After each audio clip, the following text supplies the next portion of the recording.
नमस्कार, सत श्री अकाल, आदाब। आज से आपके साथ जुड़ गया है आरजे आज from the sets of 90.4 now money. और हमारे साथ है आज दिया और आरुष। हम आज चर्चा करने वाले हैं अबाउट रैगिंग और मे बी एंटी रैगिंग, क्योंकि आज है 12 अगस्त और आज है शुरुआत, पता है किसका? एंटी रैगिंग वीक का, जो है from 12th August to 18th अगस्त। लेकिन सवाल यह पैदा होता है कि वाई एंटी रैगिंग, रैगिंग को क्यों रोका जाना चाहिए? अरे रैगिंग तो एक प्रथा है, हमारे कॉलेज में होता आ रहा है, तो क्यों आखिर क्यों रोकना चाहिए इसको? तो क्या ख्यालात है आपके दिया जी? कोई भी रैगिंग फेस करता है वो मेंटली ही नहीं फिजिकली भी कितना डिप्रेशन में जाता है। And people who goes into depression, they are not able to study, do anything. Study तो बहुत दूर की बात है, खाना बंद हो जाता है इंसान, बच्चे का और इंसान का, and he goes through so many things. So I feel कि इसीलिए एंटी रैगिंग के खिलाफ होना चाहिए। और then only the daggers will लोग डरेंगे। तो जो रैगिंग करने से लोग रुकेंगे, they will be deterred। या तो आरुषि जी, क्या आपको लगता है कि ये सही में काम करने वाला है? क्या ऐसे नियमों के आने से रुक जाएगी ये? मोस्टली तो रुकना चाहिए, क्योंकि अभी गवर्नमेंट अथॉरिटीज भी अभी इन्वॉल्व हो चुके हैं, तो अब रुकना तो चाहिए। पर अगर होगा नहीं तो आई गेस कुछ केस वगैरह फाइल किया होगा, कभी किसी ने वो रूल्स को तोड़ा होगा तो। ओके, तो जब आप रूल बोल रहे हैं कि रूल्स, तो let me ask you, what is ragging, what is this rules against? Rules मतलब रैगिंग बेसिकली मतलब बुलिंग, जो कि एक बच्चे दूसरे बच्चों को करते हैं। क्या करता है एक बच्चे दूसरे बच्चे को, क्या करता है? ओके, बेसिकली एक बच्चे दूसरे बच्चों को ऐसा मेंटली या फिजिकली टॉर्चर करता है, हरास करता है ना? तो एक्चुअली ये रैगिंग होता क्या है और कहाँ से आता कहाँ से है? देखिए, रैगिंग ये हो सकता है कि सीनियर्स ने जूनियर्स को किया, या फिर भेदभाव की वजह से हुआ कि मेजोरिटी में एक माइनॉरिटी निकल गया और हमने उनके अगेंस्ट डिस्क्रिमिनेट किया। लेकिन हमको ये जानना है कि जब अगर ये हो रहा है तो ये जब प्रथा बन चुका है तो प्रथा को रोका जाना चाहिए। हम अपने जूनियर्स के साथ आखिर क्यों करें? Just because it has happened to us? नहीं। तो आपको क्या लगता है, should we break this cycle और should we not? Yes, break the cycle. But has it happened to you? I would not say at that level.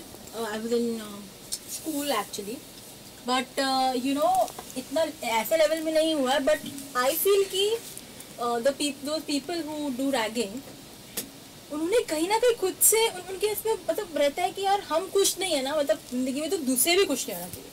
तो basically उनमें mentality होती है। अभी मुझे नहीं पता वो मेंटालिटी कैसे हम ब्रेक करेंगे, बट वो उनके, मुझे लगता है जैसे अगर ड्रग एडिक्ट है तो उसको कैसे हम लोग रिहैबिलिटेशन में डालते हैं, राइट? एंड धीरे धीरे करके क्या होता है, स्टार्टिंग में it's very difficult to handle drug addict and उसको एकदम इसमें लेके आना, नॉर्मल इसमें लेके आना। तो वैसे ही हम लोग धीरे धीरे वर्कशॉप्स कर सकते हैं एंड उनको रैगिंग के खिलाफ हम लोग रैली कर सकते हैं। एक मैं ये नहीं कह सकती कि वो करके हम लोग को इमेंसली मतलब फ़र्क पड़ेगा सोसाइटी में, बट मुझे ये यकीन है कि धीरे धीरे करके उनका विचार जो है वो शायद हम लोग बदलाव देख सकते हैं। इस बदलाव को स्पीड अप करने का एक बहुत अच्छा तरीका है।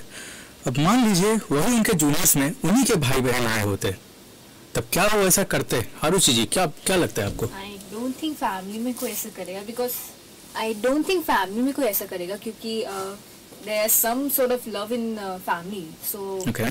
if they don't, अगर कोई करता है that is mostly because of peer pressure. somebody तुम्हें ऐसा force करे कि यार तुम्हारा भाई को ऐसा रैगिंग करो बोली को, that's because of peer pressure. तो so you mean to say कि family में love है but हमारे juniors के प्रति हमारा love नहीं है, तो अगर हम इस सिचुएशन को बदल पाए तो क्या लगता है, will it stop? They should stop. I don't know if they will stop or not stop, but they should stop. तो क्या कर सकते हैं, क्या स्टेप्स ले सकते हैं ताकि ऐसा एक एनवायरनमेंट क्रिएट किया जाए, a loving environment instead of a violent environment और a physically and emotionally abusive environment? क्या किया जा सकता है? इसीलिए पहले सोर्स को ढूंढना पड़ेगा कि लोग रैगिंग कर क्यों रहे, पहले वो सोर्स को ढूंढना पड़ेगा। सोर्स मिल जाएगा तो हम उसके हिसाब से हम लोग एक्शंस ले सकते हैं। तो ऐसा आरुषि जी ने कहा कि सोर्स को ढूंढना पड़ेगा। कभी कभी ऐसा भी होता है कि घर में भी रैगिंग होता है लोगों के साथ, और कुछ बच्चे ऐसा सीखते हैं कि इज्जत कमाने के लिए मार खाना वगैरह भी होता है और वो जाके ऐसा करते हैं। हालांकि ये मिसअंडरस्टैंडिंग होती है। फिर एक और पॉइंट भी था कि साइकिल होता है, फिर कभी कभी डिस्क्रिमिनेशन होता है। जैसे कि आज हमारे साथ थे दिया और आरुषि ने काफ़ी अच्छे अच्छे इंसाइट्स दिए हमें, बट शुरू हमें से होना होगा। और एक अच्छा उदाहरण देना चाहूँगा कोमा का कि मारो मत रुको, मारो मत रुको, ये कॉमा मारो के बाद आता है। अगर समास को आगे बढ़ाना पड़ेगा, कॉमा को आगे बढ़ाना पड़ेगा, मारो मत के बाद कॉमा लगाना पड़ेगा, तो फिर वो बन जाएगा कि मारो मत रुको, and then ragging will stop, bullying will stop. Thank you so much. Thank you.